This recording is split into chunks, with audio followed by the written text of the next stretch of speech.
Right now, the latest on the WEC investigation after well over 100 ballots went missing this past presidential election. Also, UW to get rid of its Division of Diversity, Equity, and Educational Achievement. Plus, EEA Chapter 93 hosts its annual Pancake Breakfast fundraiser. That and more coming up. That's all coming up on News 3 Now at 5:30. Good evening and thank you for joining us tonight. I'm Jalen Banks. It's been a pretty pleasant day in southern Wisconsin with a little bit of haze in the air. With that, let's go ahead and get a look at your first warn forecast with meteorologist Blaze Keller. Blaze. That's right. And because that haze is still sticking around and temperatures are going to be warming up into Monday, that air quality alert has been extended till now noon on Monday. Previously, it would have ended as we went overnight into Monday, but because that smoke is going to stick around for a little bit longer and our temperatures are going to be a bit warmer, to say the least, tomorrow, the air is going to be a little bit more stagnant. Air quality is set to improve, though, into moderate to unhealthy for some there in the orange. But as we've seen today, we've seen some unhealthy air across parts of southern Wisconsin. So I expect some unhealthy air quality readings to come out tomorrow as well. Temperatures right now, upper 70s to low 80s as we look out there on our Edgewater sky cam towards Lake Mendota. Take a look at the current air quality from unhealthy to unhealthy for some in the red to orange across a majority of our coverage area as the thick smoke continues to move its way off towards the north and east. So Jalen, this and folks at home, this smoke will clear out as we go throughout the morning hours on Monday. We're tracking a warm start to next week in the full forecast. All right, sounds good, Blaze. We'll see you in just a bit. And as always, you can track the forecast for yourself on the First One weather app. It is hourly planners, road conditions, and even radar. You could download it for free in your phone's app store. Just search WISC Weather. The latest on the investigation into the hundreds of missing ballots in Madison. The Wisconsin Elections Commission released a draft version of their investigation this past week, detailing many of the missteps that the city of Madison clerk made when poll workers misplaced 193 Madison ballots before they could be counted last November. The report alleges city of Madison poll workers were not properly trained, used not secure transport methods, and did not alert State Elections Commission staff of the missing ballots. We spoke with Wisconsin Elections Commission Chair Ann Jacobs, who co-authored the report. She says there is probable cause that the Madison clerk, who oversees the elections in the city, took actions contrary to law. And a lot of them were simply not following the rules that we have in place to deal with ballots and to handle them in appropriate ways. So that's sort of what largely those conclusions are. At UW-Madison, Chancellor Jennifer Mnuchin is closing the campus's Division of Diversity, Equity, and Educational Achievement. This is the same office whose leader was removed in January for financial decisions that included substantial raises in the department and what university officials deemed as excessive spending on travel. Most of the programs and staff members from that office will be moved to other departments within the university. And the Board of Regents for the entire UW system this week approved tuition increases. Each campus would raise tuition by 4%, plus an option 1%, which most schools are taking. University leaders cited declining state support and inflationary increases for the need to increase tuition. And we were extraordinarily mindful as we thought about that tuition increases to ensure that we maintain the status as the most affordable public university system in the Midwest and beyond, because we think that's important. And we have candidates set for the final round of interviews to become the next Madison police chief. We have John Patterson, who is the current acting police chief in Madison. Patterson is a 27-year veteran of the department. Also, Stephanie Drescher, a captain. She's been with the Madison Police Department for 16 years and currently leads department training. And Milwaukee Assistant Police Chief Stephen Johnson, who's been with that department since 1997. The Madison Police and Fire Commission will hold final interviews on August 14th. An Edgerton man is arrested for operating while intoxicated Saturday after a hit-and-run crash in the town of Fulton. Rock County Sheriff's Office deputies were dispatched to the 11,000th block of Godey Road. Deputies responded to the area and identified the suspect vehicle. A 67-year-old man was arrested for their fourth offense of operating while intoxicated. During the arrest, he reportedly resisted, causing injury to a deputy. He was also arrested for felony resisting and obstructing, causing substantial bodily harm to an officer. The man has 3 prior convictions to operating while intoxicated. He was taken to the Rock County Jail and is scheduled for court on Monday. EAA Chapter 93 hosted its annual pancake breakfast fundraiser to Maury Airport in Middleton. A feast for the stomach as well as the eyes. The all-you-can-eat breakfast was accompanied by many planes on display that attendees could look at and even hop into. Organizers say the event is a great time for the local community to come together every year, whether or not you're into freaking flying. This has been going on longer than I can recall. This event has been extremely important to the Middleton community. Every year, before the event is even, thought of, we are getting emails and phone calls asking when this event is going to be. We get constant contact from Middleton tourism because people are really looking forward to this event to come out on a day like today, where it's absolutely, you can't ask for a better day for an event like this. Proceeds from the event help fund multiple aviation-related scholarships that the EAA Chapter 93 awards to help young aspiring pilots achieve their dreams. Coming up next on News 3 Now, USPS First Class Forever stamps make a price jump. By how much? Next. And to look back at the incident in Butler, Pennsylvania that injured President Trump and took the life of another.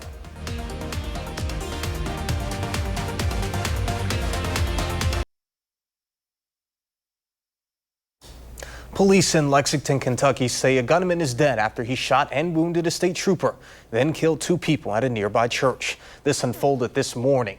Details at the moment are still sketchy. Investigators say the gunman shot a state trooper near the Bluegrass Airport and then left the area. The trooper is undergoing treatment for his injuries. A short time later, the gunman showed up at the Richmond Road Baptist Church, some 16 miles east of the airport, and began firing. Authorities say 2 women at the church were killed. 2 men were wounded. One of the men is in critical condition. The gunman also is dead, and it is unknown how the suspect died at the moment. The federal government is raising the price of stamps. Senior U.S. Postal Service Representative Marty Johnson confirmed Saturday that the price of first-class forever stamps is increasing by 5 cents, rising from 73 cents to 78. Johnson called the jump, quote, a rational and realistic approach. The price jump goes into effect today. President Trump took to the World Cup finals on Sunday. His soccer outing comes as members of his cabinet are coming under scrutiny for recent actions when it comes to Texas floods and Jeffrey Epstein. CBS News' Willie James Inman has more. As President Trump prepared to watch the World Cup final on Sunday in New Jersey, he faces growing scrutiny for the actions of a number of cabinet members. On Sunday, Secretary of Homeland Security Kristi Noem appeared on Meet the Press, where she defended recent actions in response to flash floods in Texas. Noem called a recent New York Times report that claimed as many as 2/3 of calls from Texas to FEMA for assistance following last weekend's floods went unanswered fake news. No employees were off of work. Every one of them was answering calls. So false reporting, fake news, and it's discouraging. It's discouraging that during this time when we have such a loss of life and so many people's lives have turned upside down, that people are playing politics with this. Noem also defended a recent policy she established, making it necessary for her to approve any contract over $100,000, which critics say is adding more time and red tape to disaster recovery. Why add extra red tape when there is a crisis of this magnitude? It's not extra red tape. It's making sure everything is getting to my level and that it's immediately responded to. This was not slowed down at all. Separately, this weekend, the president is defending Attorney General Pam Bondi. In a social media post, the president asked his followers, "What's going on with my boys?" and in some cases, gals. They're all going after Attorney General Pam Bondi, who is doing a fantastic job. Last week, the DOJ determined disgraced financier Jeffrey Epstein committed suicide in 2019 and that there is no Epstein client list, infuriating a number of the president's followers who had pushed for an investigation into Epstein's activities. Later this week, the president will meet with the NATO Secretary General, who will be in Washington to discuss Ukraine, among other topics. Willie James Inman, CBS News, the White House. And coming up next after the break, Blaze Keller returns with a complete look of your first warn forecast.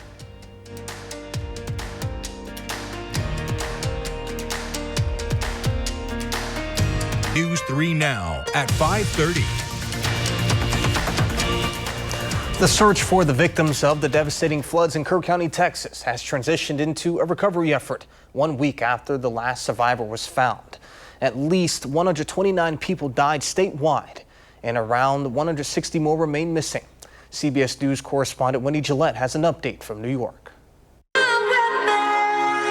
Dance and prayer We thank you. are helping a shaken community recover. I just feel like there's people that need to be reached. A small vigil was held in Kerrville, Texas, Saturday night for the victims, including at least 27 campers and counselors at Camp Mystic. You can't fathom what people are going through that have lost those little girls. Kerr County officials announced 7 more bodies were found. Over 2,000 people are searching for the missing. The piles of debris that go on for miles. Looks like a bomb went off. Local resident Marcy Heap is volunteering, helping the search teams combing the area along the Guadalupe River stay fed and hydrated. A few days ago, I found a little flowered necklace wrapped up in a tree, and it got me. It got me. I broke down because I knew it belonged to one of those little girls from the camp. I've never seen anything like it. County officials thanked President Trump for his visit Friday, saying his support, as well as the heartbreak across the nation, are providing some comfort to a grieving region. Wendy Gillette, CBS News. The nearby community of Comfort had a warning siren system unlike Kerr County. There were no deaths in Comfort despite having heavy flooding. A fire official says the system notified residents hours before the floods hit catastrophic levels.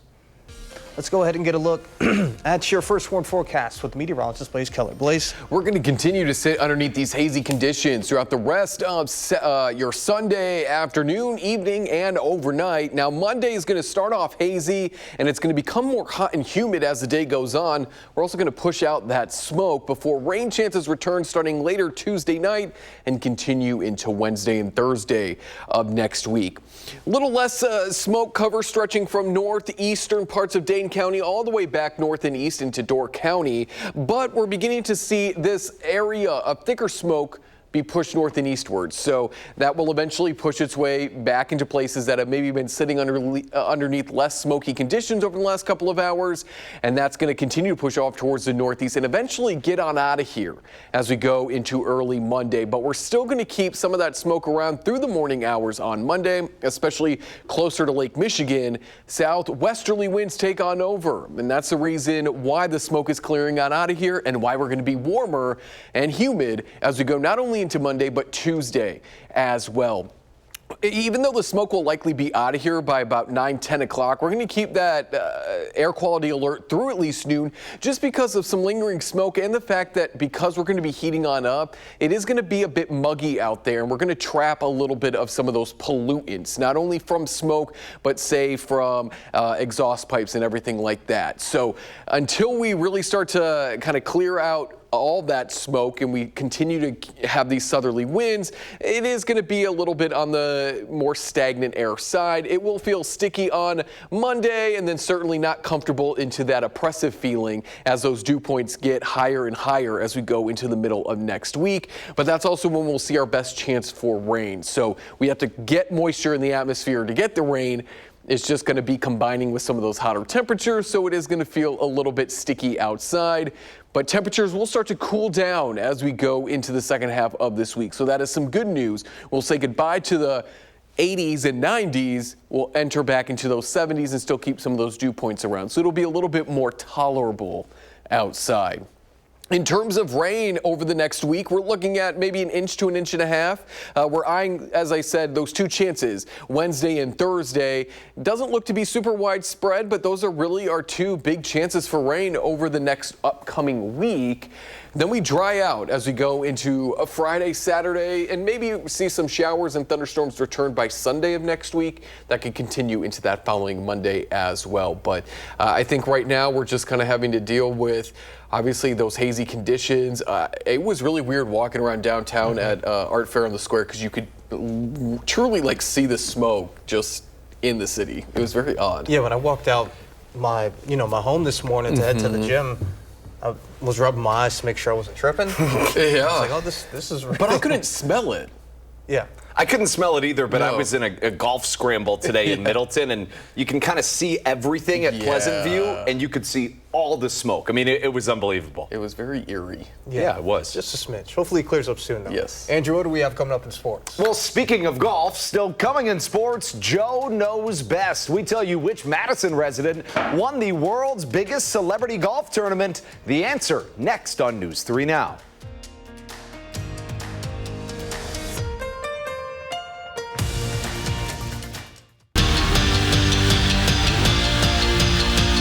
The Brewers, you could say, have been in their bag since late May. They've emerged as one of the best teams in the National League and had a chance to extend their win streak to 7 heading into the All-Star break. But during the summer of Sal, this is the last thing that you want to see, especially heading into the Midsummer Classic. Crew leading 3-0 in the third, and Sal Frelick, no surprise, makes an incredible diving play, but this time he comes up hampered. He'd have to leave the game with hamstring soreness. He will get an MRI. But later, his outfield mate Jackson Chourio picks him up with a 3-run jack, jetting the Brewers to yet another win. They head into the All-Star break with 56 wins. That is a franchise record. Joe Pavelski did not need to add anything to his resume to be considered one of the greatest Wisconsin-born athletes ever. A national champion with Wisconsin men's hockey who has the NHL record for playoff goals scored by a U.S.-born player. But for him, that wasn't enough. He wanted to claim the title of the best celebrity golfer in the world. He came close each of the last couple of years, and a birdie on 13 put him in the lead, and he never looked back. On 18, needing a par to win the whole thing, but instead he says, you know what, I'm going to sink a eagle putt instead. An incredible finish for Joe Pavelski. Clearly the competitive veins still pumping for him. How cool is that? Miles Turner knows the Bucks, and he knows them well. After all, it was his now former team, the Indiana Pacers, that knocked Milwaukee out of the playoffs each of the last 2 seasons. But that doesn't mean he necessarily thinks lesser of the Deer.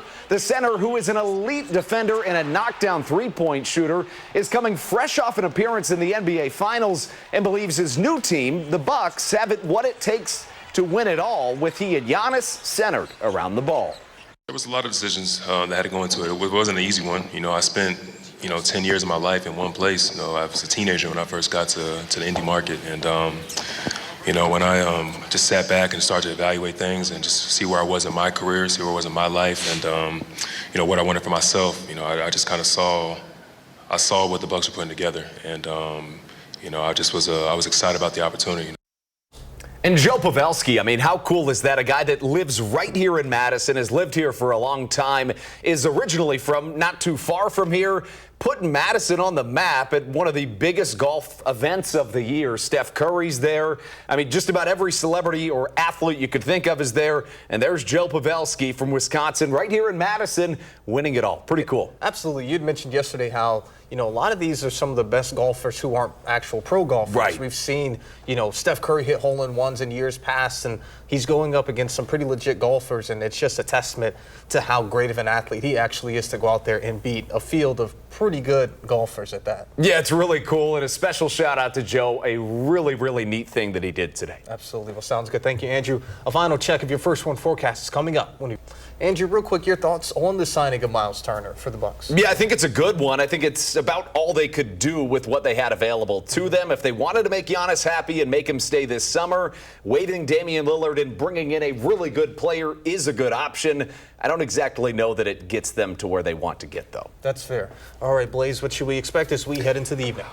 Quiet conditions, hazy. That smoke sticks around through at least the morning hours on Monday. Taking a look at Monday, we're starting out in the 60s and ending in the mid to upper 80s, and we'll be there again on Tuesday before rain chances and cooler temperatures return starting Tuesday night into Wednesday.